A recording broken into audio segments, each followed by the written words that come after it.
Hello നമസ്കാരം, എല്ലാ കൂട്ടുകാർക്കും സ്വാഗതം. എല്ലാവർക്കും സുഖം വിശ്വസിക്കുന്നു. ഞാനിന്നൊരു കേക്കിൻ്റെ റെസിപ്പി ആയിട്ട് വന്നിരിക്കുന്നത്. ഇത് നമ്മൾ റവ കൊണ്ടാണ് ഉണ്ടാക്കുന്നത്. പിന്നെ നമ്മുടെ കയ്യിൽ കിട്ടുന്ന ഏത് ഫ്രൂട്ട്സാണോ അതും വെച്ചുണ്ടാക്കാം. പിന്നെ കുറച്ച് ഡ്രൈ ഫ്രൂട്ട്സ് ആഡ് ചെയ്യുന്നത്. വളരെ സിമ്പിളാണ്, പെട്ടെന്ന് ഉണ്ടാക്കാൻ പറ്റും. പിന്നെ നമ്മുടെ വീട്ടിലുള്ള സാധനങ്ങളെ വെച്ചുകൊണ്ട് ഉണ്ടാക്കാം. ഓവൻ ഇല്ലാതെ ബീറ്റർ ഇല്ലാതെ ഒക്കെ നമുക്ക് ഉണ്ടാക്കാൻ പറ്റും. അപ്പോൾ ഇതെങ്ങനെ ഉണ്ടാക്കണമെന്നൊന്ന് കണ്ടു നോക്കാം. മിക്സ് ആയിട്ടുള്ള ഡ്രൈ ഫ്രൂട്ട്സ് കൊണ്ടാണ് നമ്മളിത് ഉണ്ടാക്കുന്നത്. അപ്പോൾ ഇതിൽ എല്ലാ ഡ്രൈ ഫ്രൂട്ട്സും ഉണ്ട്, ഡേറ്റ്സ് വരെ ഉണ്ട്. നമുക്ക് അവൈലബിൾ ആയി കിട്ടുന്ന എല്ലാ ഡ്രൈ ഫ്രൂട്ട്സും ഞാനിതിൽ ആഡ് ചെയ്തിട്ടുണ്ട്. അപ്പോൾ ഇതിനെ നമുക്ക് മാറ്റി വയ്ക്കാം. ഇന്നെ വേണമെന്നൊന്നുമില്ല, നിങ്ങൾക്ക് കിട്ടുന്നതിനനുസരിച്ച് എടുക്കാം. പിന്നെ റവ കൊണ്ടാണ് ഉണ്ടാക്കുന്നത്. അപ്പോൾ ഞാനൊരു 1.5 കപ്പ് റവ എടുത്തിട്ടുണ്ട്. ഇതേ അളവിലുള്ള കപ്പാണ് കേട്ടോ അതിൻ്റെ മെഷർമെൻറ്റ്. അപ്പോൾ ഇങ്ങനെ ഒരു 1.5 കപ്പ് റവ എടുത്തിട്ടുണ്ട്. ഇത് ഞാനൊരു മിക്സിയുടെ ജാറിലേക്ക് ഇട്ട് കൊടുക്കുകയാണ്. പിന്നെ അതിലേക്ക് കുറച്ച് മാമ്പഴം അരിഞ്ഞത് വെച്ചിട്ടുണ്ട്. മാമ്പഴത്തിന് പകരം നേന്ത്രപ്പഴമോ പൈനാപ്പിളോ അങ്ങനെ ഏത് ഇഷ്ടമുള്ള പഴം നിങ്ങൾക്ക് യൂസ് ചെയ്യാം. പിന്നെ ഇതിലേക്ക് 1/2 കപ്പ് തൈര് യൂസ് ചെയ്യുന്നുണ്ട്. പിന്നെ ഒരു 3/4 കപ്പ് പഞ്ചസാര. ഈ കപ്പ് അളവിൽ ഇത്തിരി ഓയിൽ ഞാൻ എടുക്കുന്നുണ്ട്. എന്നിട്ട് ഇതിനെ നമുക്ക് നന്നായിട്ടൊന്ന് അടിച്ചെടുക്കണം. ഇത് അരയാൻ ഇത്തിരി ബുദ്ധിമുട്ട് തോന്നിയായിരുന്നു. അപ്പോൾ ഞാൻ കുറച്ച് പാലും കൂടെ ഒഴിച്ചു കൊടുത്തിട്ടാണ് ഇത് അരയ്ക്കുന്നത്. അപ്പോൾ ഓയിൽ മാത്രം ഇട്ടിപ്പോൾ ഇത് അരയുന്നില്ല, കാരണം റവ ഇത്തിരി തിക്കാണല്ലോ. അപ്പോൾ പാലും കൂടെ ആഡ് ചെയ്തിട്ടുണ്ട്.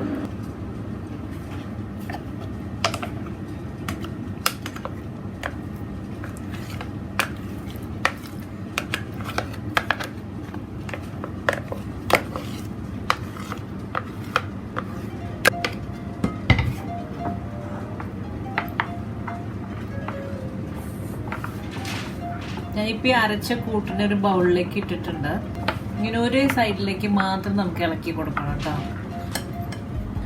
1 ടീസ്പൂൺ ബേക്കിംഗ് പൗഡർ എടുത്തിട്ടുണ്ട്. വളരെ ചെറിയ ടീസ്പൂണാണത്. പിന്നെ ഒന്ന് ഇളക്കി കൊടുക്കാം. പിന്നെ ഒരു 3/4 ടീസ്പൂൺ ബേക്കിംഗ് സോഡ വീണ്ടും ഇനി ഇളക്കി കൊടുക്കാം. ഒരേ സൈഡിലേക്ക് ഇളക്കി കൊടുക്കണേ. പിന്നെ ഒരു ചെറിയ കപ്പ് പാൽ ഒഴിക്കുന്നുണ്ട്.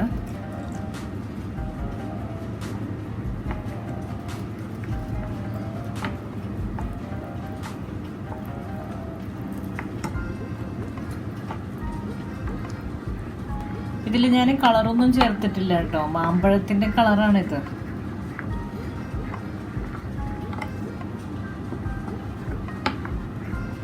ഇനി മാറ്റി വെച്ചിരിക്കുന്ന ഡ്രൈ ഫ്രൂട്ട്സിലേക്ക് ഇട്ട് കൊടുക്കുകയാണ്.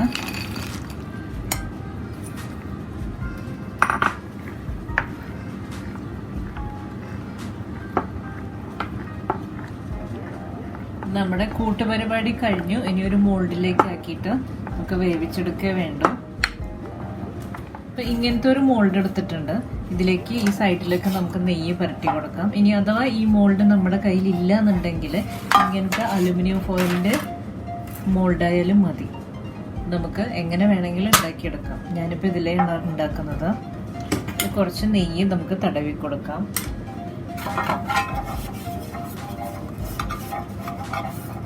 ബട്ടർ പേപ്പർ ഇല്ലാന്ന് വെച്ചാൽ കുഴപ്പമൊന്നുമില്ല, നമുക്ക് നെയ്യ് പരട്ടി കൊടുത്താൽ മതി. ബട്ടർ പേപ്പർ ഉണ്ടെങ്കിൽ ഇതിൻ്റെ അടിയിലാണ് വെച്ച് കൊടുക്കാം.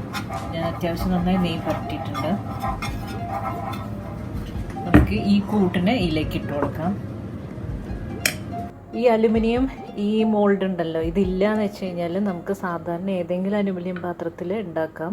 അതിൻ്റെ ഷേപ്പ് വേണമെന്നൊന്നുമില്ല. നിങ്ങൾക്ക് ഇപ്പോൾ റൗണ്ട് ഷേപ്പ് ആണെങ്കിൽ അതുപോലെ ഉണ്ടാക്കാം.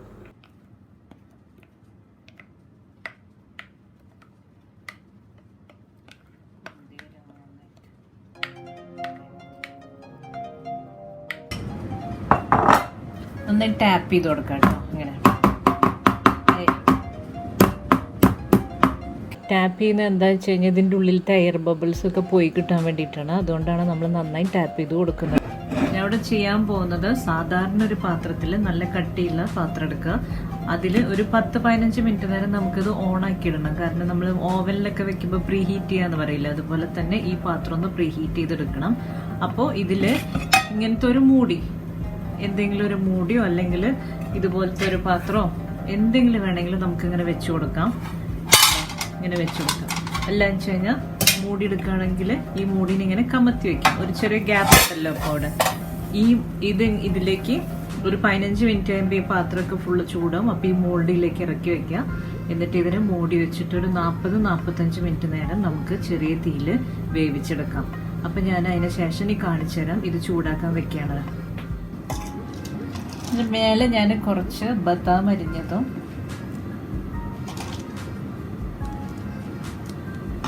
പിസ്തയും അരിഞ്ഞതുകൊണ്ട് അതിങ്ങനെ ഡെക്കറേറ്റ് ചെയ്ത് കൊടുക്കാം.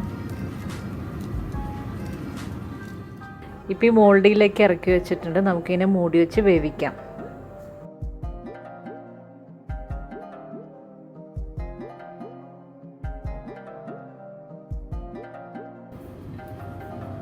ഒരു 50 മിനിറ്റ് നേരം വേവിച്ചിട്ടുണ്ടായിരുന്നു കേട്ടോ. ഇപ്പോൾ ഇത് കറക്റ്റ് പാകമായിട്ടുണ്ടത് നോക്കി. നമുക്ക് ഈ സ്റ്റിക്ക് ഇട്ട് കുത്തി നോക്കി അറിയാൻ പറ്റും. കണ്ടോ, ഈ സ്റ്റിക്ക് കൊണ്ട് ഇങ്ങനെ കുത്തി നോക്കി നമുക്ക് അറിയാൻ പറ്റും. കണ്ടോ, നല്ല പാകമായിട്ടുണ്ട്.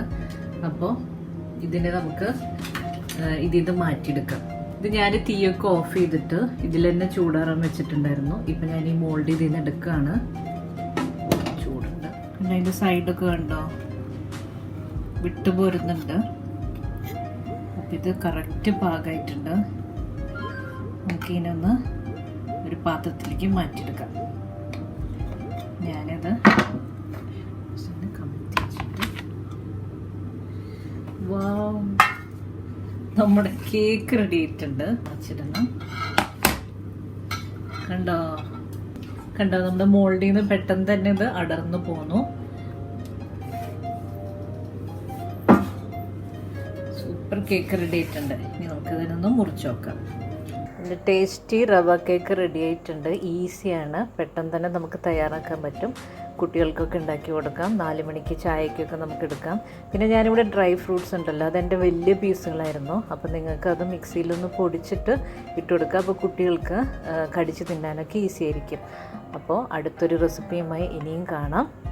Thank you.